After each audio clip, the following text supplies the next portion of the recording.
Chuke's Outdoor Adventures.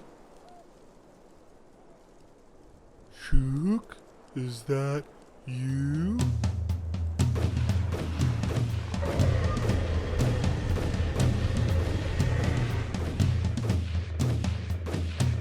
No! F***ing Chuke!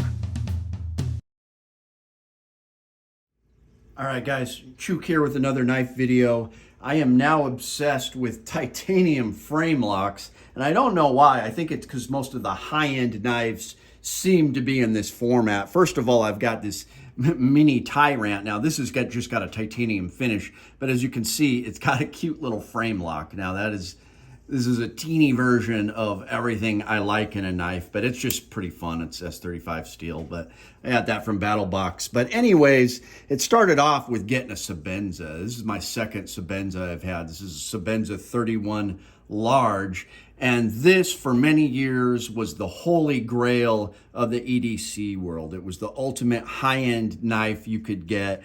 The main ones run for like $400. Anything with inlay like this goes for about $575. That's what I paid. I got this at EDC Alaska for about $570. But this is no longer nowadays the holy grail of custom knives, because there's a bunch of custom titanium knives that are similar to this, but they have flippers and they go for $800 to $1,000 on up. But this is still kind of the starting point for really high quality knives. And really, these are almost production knives, but they're just really finely made. The tolerances are so good. There's only one complaint I have, and that's minor, and that is I can't flick it. They come out really tight.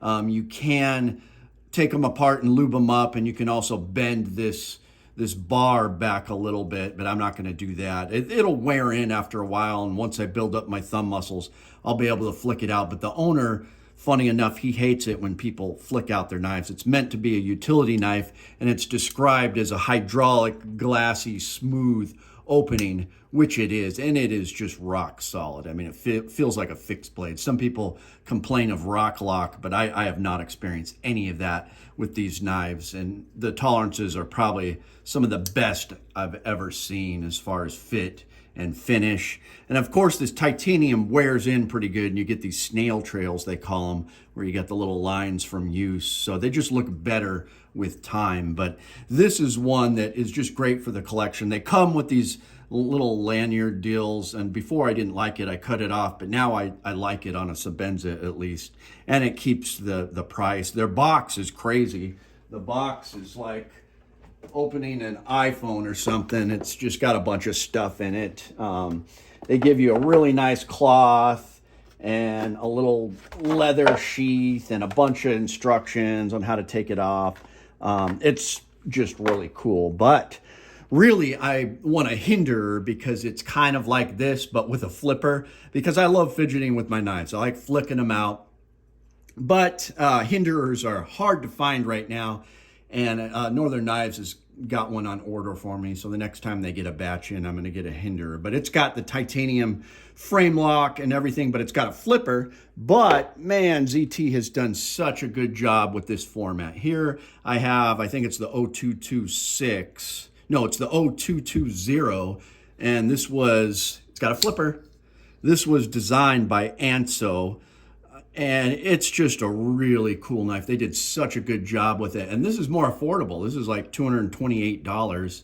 On the aftermarket, they're even more because they're pretty popular and they don't make them anymore. Only thing I don't like about it is that ZT deal right there. And I wish this was colored titanium, this little aluminum spacer. But I don't mind it. And for the price, I basically have a super... And this is way thicker than the Sebenza, but you've just got a hard working knife. I mean, the edge is great. This is S35 VN compared to the Sebenza, which is S45 VN. But just something about the look of titanium and steel together. Good steel and then titanium. I mean, the titanium is light. It's got a deep carry clip. Funny enough, the ZT also makes a knife based on the Hinderer. It was designed by the Hinderer guy. It's pretty similar to this, but it's a little bit more So I am going to get that one, but I opted for this one. But this is everything I want in a knife. Beefy, heavy duty, titanium, frame lock. I like the frame lock better than a lot of the other liner locks and stuff. It's just really tough, and the titanium keeps its hold so long that this is just rock solid. But this knife has been raved about by a lot of knife channels. It's just an amazing knife, and this is probably going to be my everyday carry for a long time. When I'm feeling fancy or I'm going to an orchestra or something, I'll bring the Sebenza just because this is such a classy knife. But man, something about titanium is just amazing, and this is just a sleek, elegant blade. I mean, and it's also just brutal. They come out so sharp.